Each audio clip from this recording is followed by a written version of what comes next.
یکی از غذاهای خوشمزه‌ای که هممون دوست داریم ماهی شکمپر هست. ماهی شکمپر انواع مختلفی داره و به روش‌های مختلف و گوناگون طبخ میشه و بستگی به نوع ماهیتون داره. مثل ماهی خارو بهترین مدل و شیوه پخت اون پختنش داخل زغال هست، یعنی اونو ما داخل فل قرار میدیم و میذاریمش داخل آتیش. حالا امروز ما میخوام یک ماهی شکمپر بسیار لذیذ و درجه 1 رو با همدیگه درست بکنیم، با ماهی که معمولا همه جا به راحتی گیر میاد و طعم و عطر خوشمزه‌ای داره و همیشه تازه است. اون ماهی قزلالاست. یک ماهی که معمولا از کوچیک تا بزرگ همه اون رو دوست دارن. بریم تا با همدیگه امروز یک ماهی قزلالای شکمپر خوشمزه درست کنیم. بریم برای آماده سازیش.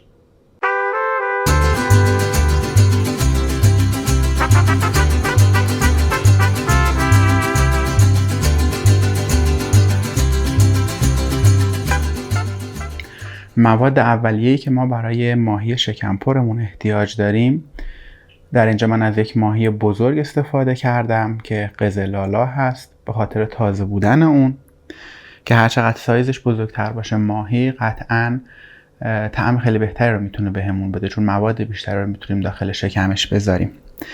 یه دونه پیاز بزرگ من استفاده میکنم داخل غذام، 2 تا 3 تا حب سیر، 2 تا 3 تا لیمو ترش یا حالا آب نارنج هم اگه نبود میتونید استفاده کنید، 2 قاشق غذاخوری آب زعفران، 2 قاشق غذاخوری رب انار، مقداری زرشک که بستگی به خودتون داره، مقداری گردوی خرد شده، مقداری شنبلیله که باید خیلی کم باشه، حدود 1 قاشق چایخوری یا حتی کمتر، و مقداری هم گشنیز برای عطر و طعم اون، و در ادامه هم از نمک و فلفل که یکی از عضوهای جدا ناپذیر غذاهای ما هستند.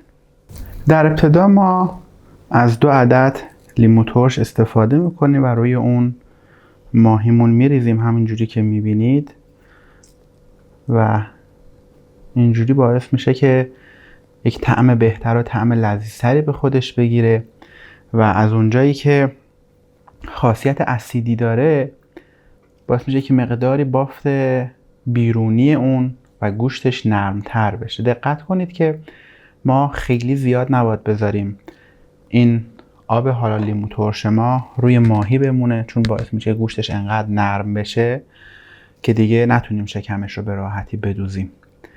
در همین حده که فقط یک مقداری طعم بگیره، یک مقدار کمی هم روی آبشوش هاش میریزیم که داخل گوشتش بره، ولی خیلی داخل خود بدنش استفاده نمی کنیم، در همین یک مقدار خیلی کم. و در آخر مقداری هم فلفل سیاه و نمک استفاده میکنیم، روش میکشیم تا گوشت بیرونی اون و یا پوست بیرونی اون به خوبی طعمدار بشه.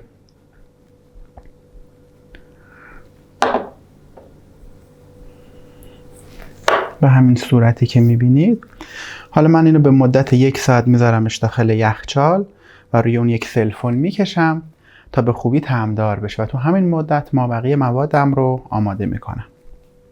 توی این مرحله من شروع میکنم به خرد کردن گشنیز هام که برای اون موادی که میخوام داخل شکم ماهی بذارم بتونم به خوبی استفاده کنم. کل اون رو به این صورت جمع میکنیم که به صورت یک توپه در بیاد و حالا شروع میکنیم به خرد کردنش تا جایی که به قسمت های خیلی ریز تقسیم بشه. بعد از اینه که اون رو خرد کردیم به یک همچین بافت و شکلی میرسه، تا همین حد کافیه. حالا توی این مرحله بعد از اینه که ما تختمون رو شستیم میایم پیازمون رو خرد میکنیم. دقت کنید این قسمت سفیدش رو همیشه بگیرید که موقع خرد کردن اذیتتون نکنه. یک خط همین شکلی و حالا شروع میکنیم به خرد کردن. بعد از اون شروع میکنیم به خرد کردن سیرهامون. اون رو از وسط به 2 نیم تقسیم میکنیم و شروع میکنیم به خرد کردن.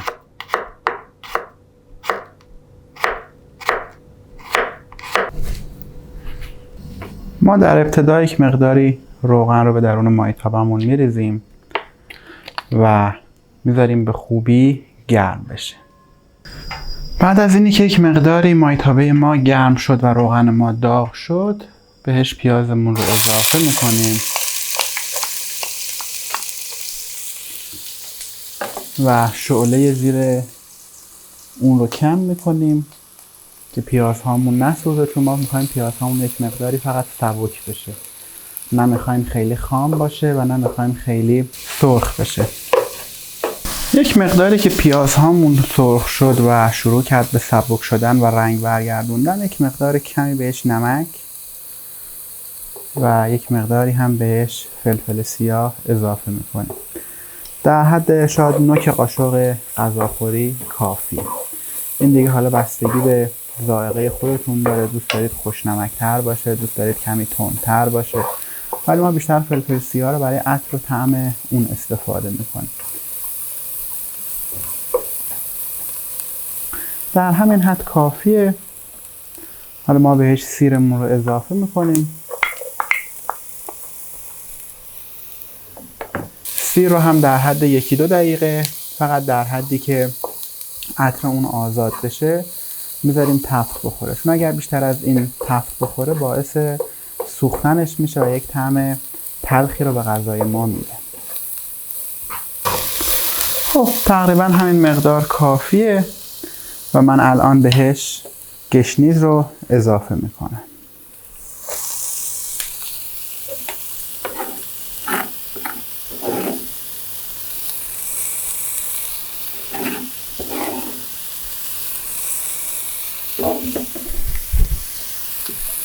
و شروع میکنم به هم زدن اون. دقت کنید توی کلیه مراحل شعله غذاتون باید خیلی پایین باشه که مواد نسوزه، چون ما نمیخوایم طعم تلخی رو به غذا بدیم. توی همین مدت ما یک مقدار خیلی کمی در حد نصف قاشق چایخوری یا حالا یکم بیشتر بهش شنبلیله رو اضافه میکنیم و اون رو یکم تفت میدیم تا دستش تو دست همدیگه بره.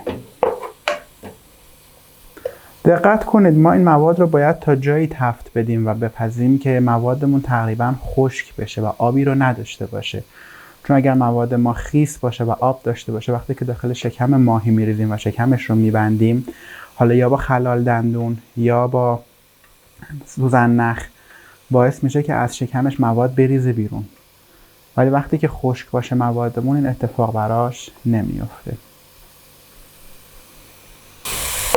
دقت کنید این مواد هم خیلی نباید تفت بخوره، چون اگر بیش از حد تفت بخوره شنبلیله حالت تلخی به خودش میگیره و طعم غذا رو کلاً عوض میکنه. حالا من بهش یک مقداری گردو اضافه میکنم، اون مقدارش به خودتون بستگی داره. یک مقداری زرشک،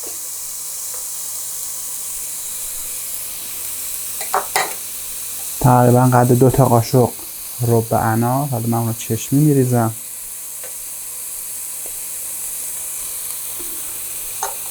و قد 2 تا قاشق هم آب زعفران و شروع میکنیم به هم زدن کلیه موادمون.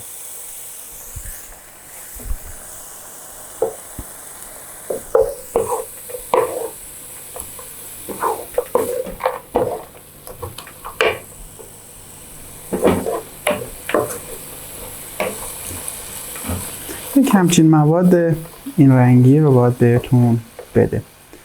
من حس میکنم یک مقداری هنوز رب انارش کم هست، چون به اون رنگ و غلظتی که میخوام نرسیده. باز یک مقدار دیگه میتونید رب انار بهش اضافه کنید تا به اون غلظت دلخواه خودتون و رنگ دلخواه خودتون برسه و اون رو همینجوری که میبینید شروع میکنیم به هم زدن. من میذاریم رو شوره کاملا ملایم یک مقداری مواد بپزه تا دستش توی دست همدیگه بره. بعد از تقریبا 5 دقیقه که آب مواد یک مقدار کشیده شد، دوباره اون رو هم میزنیم تا جایی که مواد ما کاملا خشک بشه و این آبی که الان میبینید پای اون وایساده کاملا تبخیر بشه.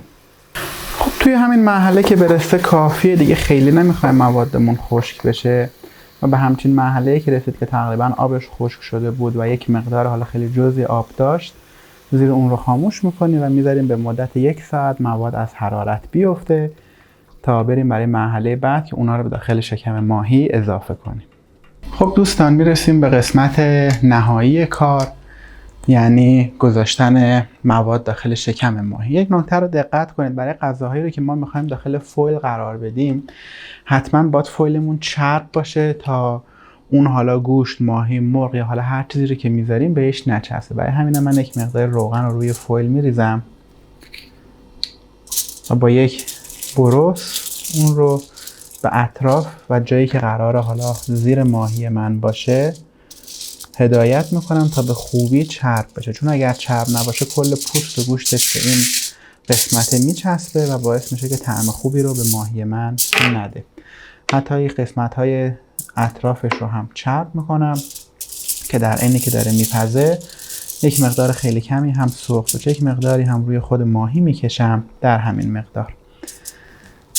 خب میریم برای قسمت اساسی داستان که ما ماهی رو به این شکل بالا میگیریم و از موادی که آماده کرده بودیم داخل شکمش میریزیم به این صورتی که میبینید. دست بریزم کم سریع‌تر بشه.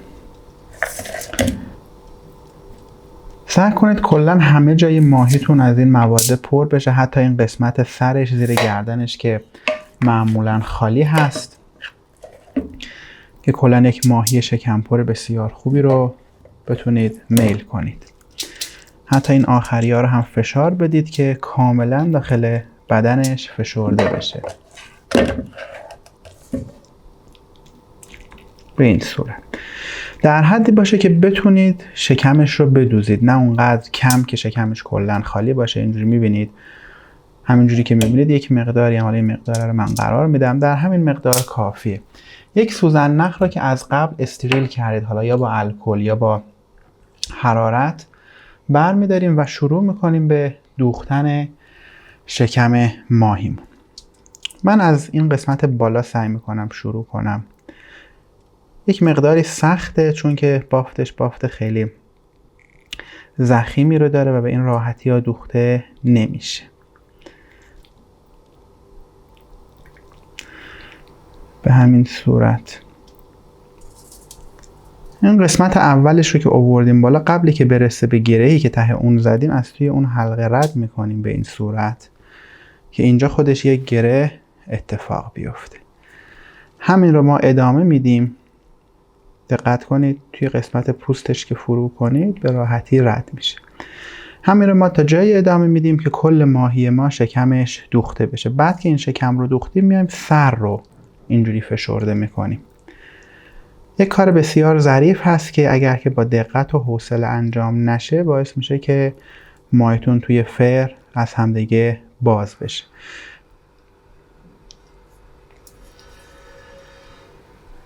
خب همونطور که میبینید ما شکم ماهی رو به خوبی دوختیم و شکمش بسته شده.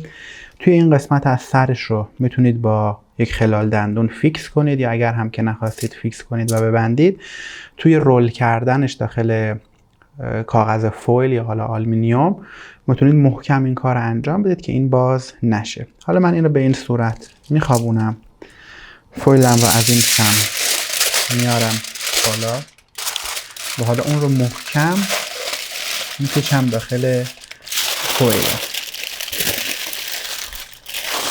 و قسمت بالاش رو به اینجوری میارم پایین، محکم فشار میدم و قسمت پایین رو هم به همین صورت اینجوری حالا فشردش میکنم که کاملا بسته بشه. همین کار رو با دقت انجام بدید که تا کاملا همه جای فویلتون فشرده بشه و بسته شده باشه. این میشه از ماهی ما که میخواد بره داخل فر و بپزه. من فرم رو از قبل به مدت 20 دقیقه روی دمای 180 درجه گذاشتم تا به خوبی گرم بشه و الان ماهیم رو داخلش قرار میدم. در اون رو میبندیم و میذاریم به مدت نیم ساعت تا 1 ساعت، بستگی به نوع فر شما داره، میزان حرارتی که بهش میخوره و اون فنی که داخلش کار شده باعث میشه که ماهیتون به خوبی بپزه. دقت کنید من ماهی رو فعلا توی طبقات پایینی فر قرار دادم تا به خوبی حرارت داخلش جمع بشه، از پایین یک مقداری حرارت بخوره. بعد از گذشت 10 دقیقه سینی اون رو به طبقه بالا هدایت میکنه. خب الان بعد از گذشت تقریبا 10 دقیقه من سینی رو به طبقه بالا هدایت کردم و میذارم مجموعاً 40 دقیقه دیگه هم بپزه، یعنی بشه تقریبا 50 دقیقه. بعد از اون نتیجه کار رو بهتون نشون میدم. اینم از ماهی قزل‌لالای شکمپرمون. امیدوارم که از این آموزش هم لذت کافی رو برده باشید. تا برنامه بعد، خدا نگهدار.